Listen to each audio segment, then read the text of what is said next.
morning. Thanks for coming. I know it's early. I'm still waking up. But we're here to talk today about, as our coffee chat from May, to talk about One Buchanan, which is a group that's been around for a few years now and that I'm involved with. I'm Adam Burt, the executive director here, for those of you who don't know me. Yay. Thanks for coming. And I'm Ruth Ryder. I've been part of One Buchanan since 2018 and former teacher and now on the school board. Practice what I preached all those years. Thank you for coming this morning. Thank you for being here. My name is Sonia Rodriguez. I'm a graduate of Buchanan High School and I'm a returning resident of Buchanan. I'm one of the newest board members of One Buchanan, so it's really exciting to be able to come back and dive right into the community and get up to speed. I'm super excited about our mission and vision statement that we put together. So I hope it resonates with all of you. And if you have any questions, please feel free to engage. Should I read that? Mm-hmm. Okay. So the vision statement for One Buchanan. One Buchanan is the catalyst to create an inclusive community which values and celebrates our diversity so that we can all thrive. Our mission statement.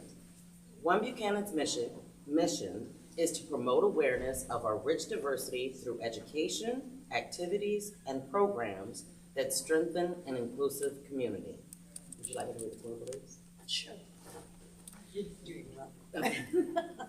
So some of the core beliefs that One Buchanan is committed to.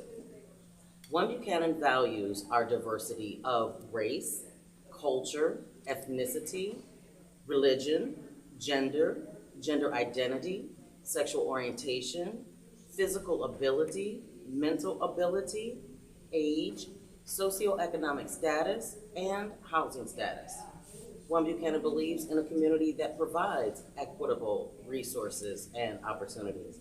One Buchanan believes that through listening with empathy, we are able to connect and understand our diverse perspectives. One Buchanan promotes a sense of belonging through acknowledging and celebrating our differences. And that's what we're about. So, as many of you know, I taught history for a little while, and so I'm going to go into the history of One Buchanan. It's just a segue of mine. So the first organization was done back in 2017. So it's a relatively new organization, 5 years, not even 5 years, because I think it was in the summer of 17 that all of this kind of got started. And in February of 2018, it was my first exposure to One Buchanan, and this room was filled with people who wanted to learn about One Buchanan. It was our first forum. And that was the intro to the whole concept of inclusion and how this organization can meet the needs of our community. In November of 2018, we had the first forum that was focused on a particular topic, and that was on Native Americans. And so we had 4 panelists that came in and spoke about the issues with natives and some of the concerns that they have and that we should all be aware of. And very moving stories about missing women and what is the reality of natives today. That was followed a few months later with a forum on Black history in February of 2019. And then we had Black history of the North End. And so we had community members who remember when Clark was flourishing and bringing in the Black community during World War II. In March of 2019, just after that third focus of forums, the city of Buchanan, with our encouragement, passed a non-discrimination ordinance, which basically embraces the vision and mission and our goals. So we were very proud of that. In May, well, we had that thing called COVID for a while. In May of 2021, we had 2 forums on mental health. One was on mental health as a result of COVID, and the other was more of a general information on mental health. In September of 2021, that was just a few months ago, One Buchanan partnered with the library, and so we had our first one book, One Buchanan. Over 100 people read the same book. We came together at the Commons. We discussed in small groups. We came back together to discuss as well. And that book was Caste, C-A-S-T-E, by Isabel Wilkerson. And it was one of the most heartwarming discussions that I've had in a long time. One Buchanan is also involved with, has been involved with National Night Out, which is in August, Memorial Day parades, and social hours. So that's our history. And our next one will be on ageism. And so, Adam, would you like to speak about our newly reorganized board and so on? So I'm the treasurer. I don't know why I'm the treasurer, because bookkeeping is not my thing, but I am anyhow. You can do it. But the president of our board is Trish Robinson, the head of our schools. She's phenomenal. And our vice president is our very own Ruth Ryder. And the secretary is Ann Tews, who many of you know. She volunteers on our Compassionate Callers Club.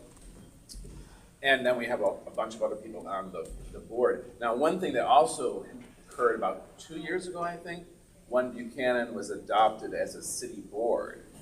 So that was, I don't know exact timing on that. I can't remember. It was after that ordinance was passed. So it was, let's see, it must have been in 2020. I think, yeah. So it now kind of carries the kind of heft of the city behind our actions. And as a result, we post our meeting schedule here, because we meet here, and it's on the city's website. We put our minutes and agendas up, and it's just really, it was really great to see the city embrace it. And moving here from Chicago, I was really kind of surprised at the diversity in Buchanan. You don't expect it, because a typical small town in Michigan doesn't have the diversity that really Buchanan's blessed with. So it's really great being a part of the organization.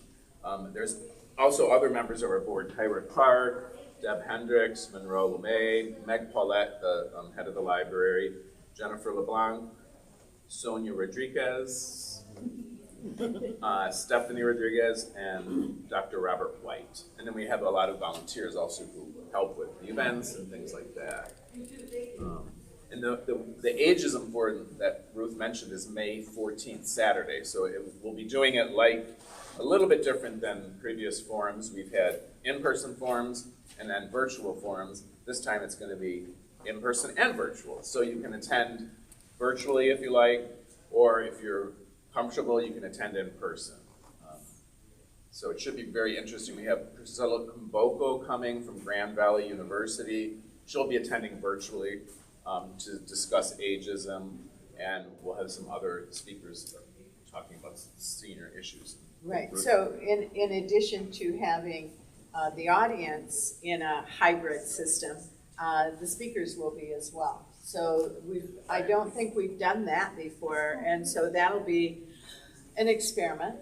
And we are hoping that everything is in place and works well. We've got the layout for it and so on. In addition to Dr. Kimboko, who I've only met online, and I hope to actually have a conversation so I can hear her on a phone, you know, that old-fashioned thing. But we also have Sonia, who's going to speak. We have Jennifer LeBlanc, who is Jennifer Topash. You may remember the Topashes from Buchanan. She also recently returned after decades in Sault Ste. Marie. So she's eager to come back and be part of the community again. and then Kelly Lesh, whose maiden name was Kelly Bates. So she will be here. So we have kind of a format where we're going to talk about what is ageism in 2022. What does it mean to be older? I know. But, how do we mesh in with society once we hit a certain age? And for different groups in society, it's at a different age, which I find interesting. What is the perception of aging? I've had high school students who are already old, what is the perception of aging? Sorry about those kids. Anyway, how does it impact the workplace? And Sonia is going to speak also about how does it impact the family, because we're seeing people who live far longer, and how does that impact the family dynamics? My mom was almost 98, and we had a recent loss of a woman who, I think she grew up here maybe, or she lived many years here, who was 106. How do you react to that? And how does this individual fit in with the family? Discrimination and bias. Those of us in this room, with some notable exceptions, have probably experienced, oh, you're just old, forget about it. And so we'll talk about that. And then Kelly Lesh, who works with the Sheriff's Department, is going to speak about elder abuse and scams. So it should be an interesting afternoon. So there you have that part. We have some ideas in the future. Obviously, ageism is number one. In the fall, we're going to be focusing, and I don't remember the exact date, but it's sometime in November maybe, on disabilities and discrimination and inclusion. How do we include those people who are disabled in a wide variety of ways? Since our audience is female, I will tell you that I just recently read a history of disability, okay? And one of the interesting points in that book is that women were considered disabled simply by being women. Well, that's a concept that fortunately none of us had to experience, maybe. So we'll talk about disability. Have any of you seen the Academy Award-winning film Coda? Yeah, that was fabulous, yeah. Grown men laugh and cry. That's all I will say. It's a beautiful, beautiful story. But if you are offended by language, don't watch it, because it's pretty frank. We have another One Buchanan, coming up. The book has been selected, and it's called High Conflict by Amanda Ripley, I believe. Right. Yeah. I think it's Ripley. It's Yeah. Okay, I think between us we'll get it. And it's about how to have meaningful conversations when you are in high conflict. So I found it to be an enlightening book. I've heard others say, boy, it was hard to read, but it's got a good message. Family conflict, divorce is in there, city commission conflict, school board isn't there, but okay, you can bring that in. But the last part of that book is so fascinating because there's an exchange where people go into other individuals' homes for a week, and they bring in a New York, I think it's Brooklyn, Jewish community, Orthodox Jewish community members into the homes of Southeastern Michigan Correctional Institution employees. Wow. It's, I couldn't wait to get to that part of it. We're looking at a support group. And that book is available at the library. Yeah, that book will be available at the library free. So if you are interested, go to the library, and I don't know if we have a sign up yet, but we got an amazing grant again. So, and we plan to do another event where we discuss what did we get out of the book and what was the value and so on. We just felt that in our current kind of socio-political environment, that this is a really important skills that the book is providing, and just information on how to really have these discussions, because we're never going to improve our society if we can't speak to everybody in society, no matter how different the views are. We have to have that. That's really the bedrock of our democracy, right? Is we need to be communicating with each other and understanding. You don't have to agree with each other, but at least hearing them and being able to speak across this chasm that's developed. Right, it's not across the spectrum anymore. There is this deep valley where people fall into that valley on both sides. So it's So don't make it about the conflict. That's what it becomes. It becomes about conflict instead of about the communication. So hopefully this book will help us get to a better community to have conversation. rational discussions with people who you never encountered before and you thought you would never agree with. And it's I found it to be an eye-opening book. National Night Out is another one, and that's that in August. So we've got a few things coming up. So, When was the book discussion? When was this book? oh, the book discussion is always, well, always, we've had one. It was the Wednesday after Memorial Day. And it was at the Commons because of COVID, but I The weather was perfect. It was. Was it after Labor Day or Memorial Day? September. Oh, yeah, Labor Day. Labor Day, yeah, See, ageism, you know. I think Okay. she does about the upcoming. So those Yeah, are and available now. it'll probably be at the same time.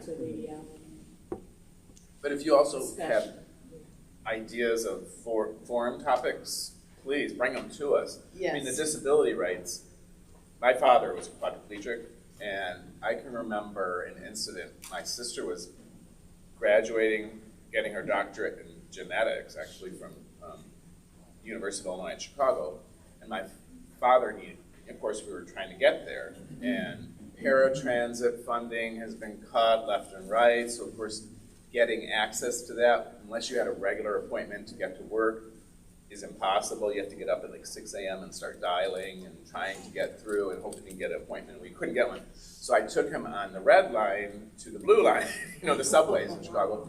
And we got to the exit for the University of Illinois in Chicago. It was right by the forum, I think it's called, where it was being held. And we couldn't get out because they had those slicer dicer doors, Oh. And there was no, because of funding cuts, there was no agents at the stations anymore. So we were sitting there, we could see the building where the graduation was happening, and I was with my father in a wheelchair, and we couldn't even get there. So we went back down to the platform, we stopped the next train, we explained what was going on, and they said, oh, I called in, and they're coming. Nobody ever got there. The next train came, I stopped them, and they said, well, they're taking the train, so it's gonna be a minute. It was horrific. We got there, but we missed my sister walking the stage, And so, that's talking about like some of the most basic rights that, as a person in a wheelchair, you didn't have equal access to transit at that point. So, it's something that sometimes if you're not disabled or caring for someone who's disabled, it's really it's hard to imagine what some of the challenges are, but they are throughout your day when you're especially in a wheelchair. And I also think people, when they hear disability or special abilities, they think physical abilities that we can see and identify with, but there are also so many unknown disabilities. I work in the tech world, a lot of our things are virtual, and here we go making these amazing PowerPoint presentations, and then we're dealing with someone on the other end that is colorblind. Shouldn't be using reds or greens. These are things that we need to bring awareness to. There are people, obviously with hearing disabilities, you know, we have to make specializations to read their emails to them. So the world is moving in a place, but I just think we need more awareness because everyone has great ideas on how to make people feel inclusive, right? No matter what your special ability is, we need to know some awarenesses of what's out there and what can be done to kind of solve for what most people would consider normalcy, you know, making it to a graduation or reading an email, basic things that we take advantage of. So we're really looking forward to that on disability rights. And I think everyone has a family member, a friend who has had some major disability, and as Sonia said, sometimes it's not the physical, but the emotional, or there are so many different components of that. And the book that is called, I think it's called The Disability History of the United States, brings up so many of the ones that, oh, I never thought of that angle. And so it, you know, we have to learn more about how to be inclusive in our thinking and in our daily lives. So, and then as a result of One Buchanan, we are now part of MMS, which is Michigan Main Street. Oh, Michigan Main Street. That might be it, Michigan Main Street. Yeah. As the street. Yeah. I was searching also, what does yes mean, what's yes? And that's part of the city. And so we, as One Buchanan board members, we are going to be the subcommittee for the city MMS for diversity and inclusion. So it was a natural segue. So a natural leap from one to the other. So I think that kind of covers the main points that we jotted down. So how about questions? Or comments. Yeah. I do. Talk about the history of One Buchanan. Was it just people sitting around having a cup of coffee, saying we're talking about something, and said, okay, let's have a vision, let's do something, and became pioneers in going forward? I mean, do you know how it was? It started as a support group, actually, Okay. by Brandy Remmel, but I think she goes by a different name now. Renee. Remmel. As a support group for LGBTQ youth. And she was doing it at the library to start with, I think, and then sometimes at the coffee shop, I think. And people started getting involved, and then it just kind of expanded a little bit to be more and just a natural evolution. The support group kind of fell away, I think, because she got a job up somewhere up in Varied Springs, I think. But the group as a whole continued on and became more generally about diversity and inclusion. So that was kind of how it started. Okay. And then Simone got involved, and I got involved, Monroe was involved. And it just then grew. Yeah, it became very, I think the phrase is organic. Yeah. It just happened. And I remember having, after that forum, it piqued my interest based on what I taught all those years. And so I remember having a meeting back there in that little office with the fireplace, and I saw friends that I hadn't seen in years, and it just grew. And some of those individuals originally have moved away to different communities, and some of us are still here in Buchanan. Yeah, that's a good question, because I was not part of it at the beginning. That first forum, I went, bam, that's what I want to be part of. So, good question. Yes? Tyler Wright has answered many questions with their left. Oh, the diversity of disables? Okay, okay. Tell us more. Yeah, tell us more about that. They have a lift for wheelchairs, for walkers, that will bring you up to the bus, let Okay. you down to the street. It is an asset for Buchanan. for That's both great. Elderly and young. When did they add that? They've always had it. Oh, okay. Okay. Very good. Now, many people use it because they haven't got board. Well, here at the Buchanan Area Senior Center, we do have medical transportation available. And some of our patrons or some of the people that use the service, medical transportation, they are in wheelchairs. Unfortunately, we don't have a vehicle to have that, but we do have an asset of dial ride. So we utilize the cities and the dial ride. So we're still able to help the people, and they have someone who's with them, so they're not by themselves, but they do have a way to get back and forth. So that's kind of talk about uniting together as one. We do that with. And that's a requirement by the county, is that you have to have equitable transit. So that's getting back to disability rights. So the way we do that, because each senior center is slightly unique. Our service area is probably one of the most compact. Compared to like River Valley, they have a very sprawling, they're in Sawyer, they cover a really large area, and they have a lot more of their focus is on transportation. Because people come from so much further to the center, and then they take them to their medical appointments. So we have a contract with Berrien Bus, where we use them to do the paratransit, people that need a lift, that are in a wheelchair, that can't use our transportation vehicles, which require you to be able to get in them. Then we use Berrien Bus for that. So that satisfies the having an equitable transit. It also provides transportation for those of us who do not drive. Exactly, yeah. So it really is. I mean, having dial-a-ride here in town is really key, providing that access for people who don't drive. If I didn't have a car, I wouldn't be able to get to work much of the year. So I you have your understand what that means. But, I said you have your bicycle. yeah, but like I'll see you in the summers. Yeah, you ride your bicycle a lot. And that points out the very different dilemmas that different areas have. Chicago, it was far different than it is here in Buchanan.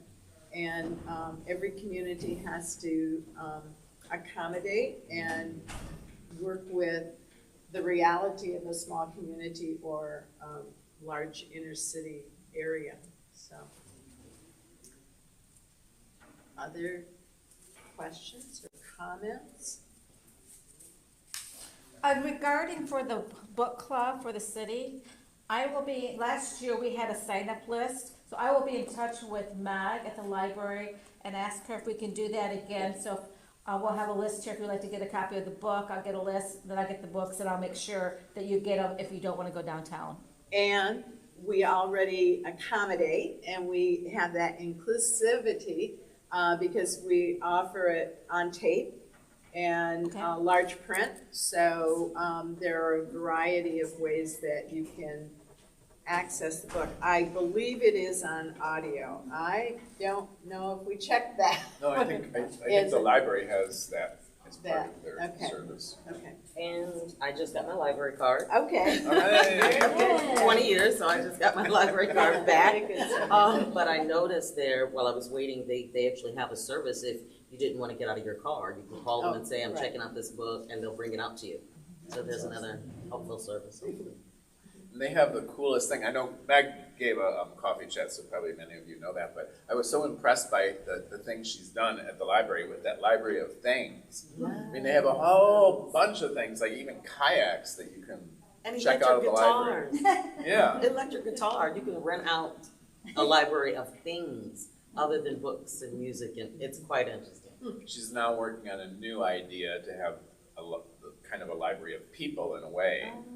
And I'm not exactly, I don't understand all of it, but Yeah, we're working on that. There are a variety of things. Again, that will go very well. It will connect with the idea of high conflict, the book, and it's where you have, I'm involved with a learning process about a group called Brave Talks, where you can sit and have a brave talk with someone who is completely from a different segment of society, who has very different views.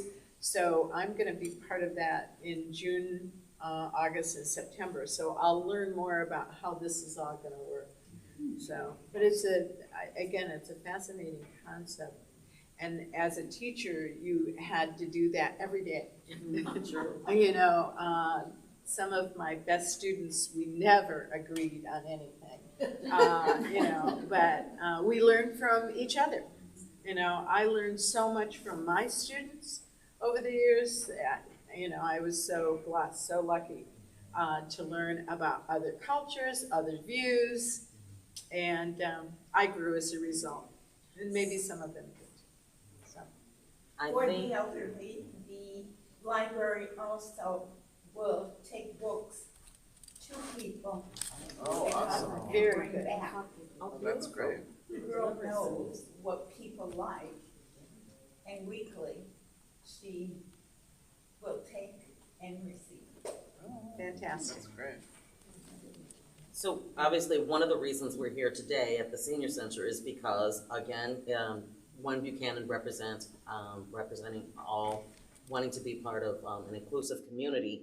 We feel like you all have a voice too, and you all have experiences and perspectives, and we'd like to hear from you as well. You know, in our core values talks about listening with empathy, right? The High Conflict book talks about speaking and communicating back and forth. So please make sure that you, we want to make sure that you come and feel welcome, feel heard, raise your hands, and be a part of what we're trying to do here, because we do feel like you're valued as well. And we are honored that you gave us this time today just to tell you a little bit more about us. And if there's anything you'd like to share with us or get involved with, please reach out. Ideas for future forums, future books. I know that Norma will be pleased to hear that we're considering a Native American topic next year for One Book, One Buchanan. We're trying to narrow it from a few books. So if you have a particular book in mind, please let us know what might be a good book to consider. So, yeah, it's not our group, it's our group. Buchanan's. Yeah, it's Buchanan's group, so. Jennifer and I are cousins. Oh, there you awesome. go. I think women is another topic we were talking about Yes, as a yes. forum.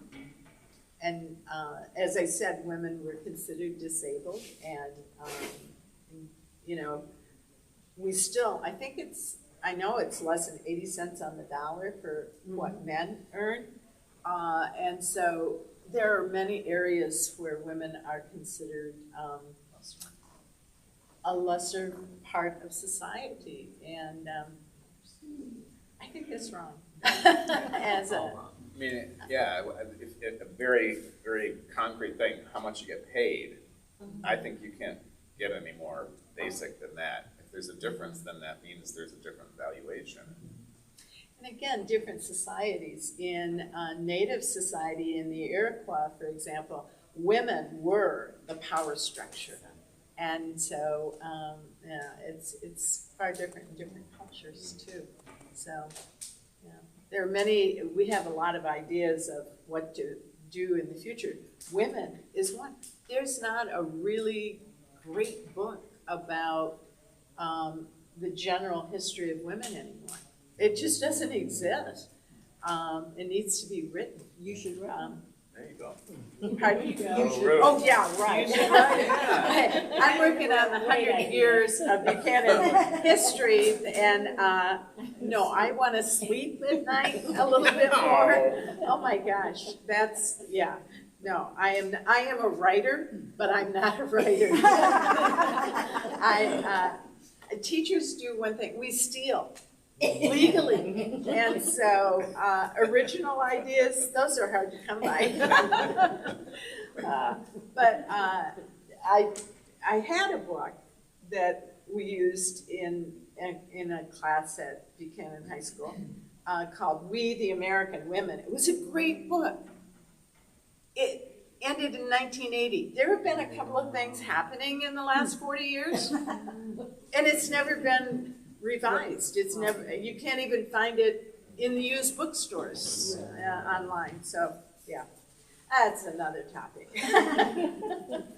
But, yeah, thanks for the compliment. You could do well with it. Yeah. She's here. You have our support. Yeah, thanks. Mr. Ryder might have a different idea. He wants to see you. He wants to see me out of the basement, out of the computer area, so, yeah. But that's something that we'll have another coffee chat, and not coffee chat, but a forum, whatever, here at the Senior Center on June 3rd about the 100th celebration of the high school. Yes. That building is 100 years old, and they built that with the idea that it might last a couple of generations. So that was good money spent. Yeah, that's gonna be a great program leading into the following weekend with the Buck Teens, as well as the tour of the high school Yep. and all the big celebration they have, the extra celebration for the 100 years. So please come here on June 3rd. I believe it's from. Is it one? Or two? It's 1 or 2. It'll be Yeah. in June's newsletter. Yeah. But yes. I can go this year. Yeah, you got Buck Teens this year, yeah. Because A2's been added this year. I do have a question, talking about diversity, so with age, you know, how each decade and each we grow up. With your One Buchanan, are you starting to maybe see some of the younger generations, 20, 30, 40-year-olds coming in and saying, oh, what you're doing, how can we be a part of this? This is what we're experiencing. In our volunteers, we have the elderly, and I'm thinking the youngest person probably is in late 20s. Oh, that's good. Is one of our volunteers. So we do a pretty good job of going across those ages. Okay. Last year, part of One Book, One Buchanan, there was this Right. artist who does the sock puppets in town. Right, What's his right. Caden Mills. name? Caden, yeah. And he was one of He's in our college. facilitators, and he was in college, Northwestern. first year. Yeah. So we are doing pretty well with that. I had never thought of that question. Yeah, I know some of the things that we talked about this in the people, Pam brought this up, talk about in our People Inspire People, just in our own personal conversations, is about how we can, what did you call it, intergeneration conversations, and how we can get with younger Facilitate that. and older people coming together and having those kind of conversations. Learning from each other. Yeah. Right, Yes. exactly. That's awesome. And you do, if you have a small coffee chat, you know, or tea, you learn so much from people who you had Yeah. no connection with before, and then you make that connection. And without connections, then we only hear what the talking heads are trying to tell us. It really humanizes things when Yes. you make those connections, right? Like this weekend, I was in Ann Arbor for my niece. She was graduating, and after the evening of graduation, we had at the Airbnb we had a cookout, and my niece Josie brought her friends, and it was so fun talking to them because you know it's a very on a daily basis, I love talking to you guys, but it's just you get a different perspective, you know. And it made me feel good about our future because these kids were bright and smart and really interesting and caring. They really cared about Josie, my niece. So it was really a nice weekend, and I get the whole intergenerational Yeah, the closest we've come here at the senior center are the cyber seniors. Right. And I really enjoyed that because I enjoy looking and talking with them. Right. I'm so inspired, the knowledge that they have. And I remember a couple of years ago, the one person, I thought she was one of the instructors or was a student teacher or something. And it turned out she was one of the students. Yeah, It's awesome. like, wow, you know, but just the way she, kind of the authority that she was enabled to use in such a wonderful way. Is this when an elder partners with a junior on Well, technology? Yes, Mhm. yes, they Okay. come in, so if one of our patrons have trouble with their smartphone, a computer or tablet, the group will come in and they will sit down next to the patron and they will teach them how to do things, figure things out for them and show Yes, that is From their true. class. them. We do that a their couple classes times through the that- school year. Yeah, what is the class called or whatever? Cyber seniors. No, Cyber at seniors. the senior high school. Oh, Whatever, Their one of the IT. technology. Yes. IT kind of- That's yeah. perfect. Yeah. That is perfect. Again, I think it's just about valuing each other, right? We were talking of getting perspectives from the elders, getting perspectives from the juniors. Same even with men and women, right? I mean, pay is the obvious issue we need to resolve Right. for. But it's just, and we hope that that is a diverse audience when we get to that, because we need men to have another perspective on just the value that women bring, and the same with women, the value. So it's just a balancing act in all of these different areas that we're hoping to enlighten, Buchanan with. And I think for the most part, we do as a community, but there's nothing wrong with bringing attention to that and celebrating that. So, Buchanan is a unique community. I've had this conversation so many times recently because of our diversity. As you mentioned, we're Midwestern, Michigan, kind of rural, and yet we have this rich diversity in this community. And we learn from one another, and it's important. Yeah. So other ideas for intergenerational things. I mean, I think the people inspiring people that Diana started is awesome because because oftentimes you think, okay, how can the community serve our elders? But this was, how can the elders engage with the community and serve the community? And it's been great. So maybe there's other avenues we can explore that would create some more intergenerational. Well, yesterday we went down to Buchanan Meadows. Yeah. We did these The midday umbrellas. umbrellas. Yeah. That was it was so much fun Yeah. to interact with them, and they were, by and large, were pleased that we were there, and it, since COVID, the activities director, I guess it's, I don't know. Anyway, she said, you're some of the first people that are back in here, and it's such a delight to see different faces. That's an excellent point. Because of COVID, everyone has been on a 2-year sabbatical hiatus, and we need to learn how to reconnect with people that we know, but also people that we don't, and how to start that interaction again. I think many people are very apprehensive to make that first step. It was hard for me to come to the senior center, that first step, after I wore a mask at that point, but it's hard. It's been a tough 2 years. But it's also been enlightening for those that want to be, because I've done things online that I did a laughter yoga class this early on Sunday. I love that. It's like, I'm never gonna do this again, and it's free, and it's There online, you and I can do it right there in my own home. Yeah, so it's in that respect, so if people take that to a different level and to a new level, I think it's gonna explode in a good way. But I think, like you say, those first steps and trying to make the connections to be able to do different kinds of things.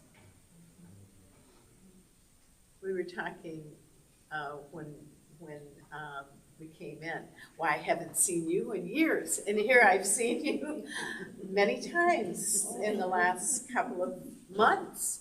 And, you know, it's that reconnecting, you know. I now know Grace, and I had her dear son in class, and he came back, and I now put a name and a face. And he was one of the best. Yeah,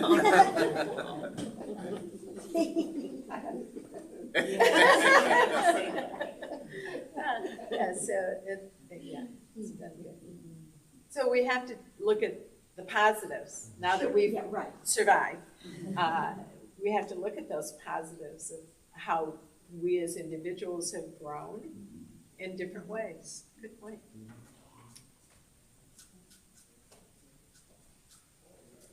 Any other comments? Good dialogue. Yeah, thank you for being here. Thank you. Well, thank you so much for taking time out of your days. Excuse me, I got a little tickle in my throat. Thank you for taking time out of your days. Thank you for sharing with us and building the community, letting everybody know that they are important and they mean something, sharing joy and kindness. And thank you, everybody, because you do the same thing when you come here, if you know it or not. Every time you sit there and you talk to somebody and you share hugs, encouragement, you ask, hey, I haven't seen somebody, or hey, how you been feeling? You guys make a difference just in those conversations as we're talking about. That is really, especially coming out of the 2 years, how important that really is. So thank you every time that you come into the center and every time that you're out there doing something. So thank you, everybody. Okay.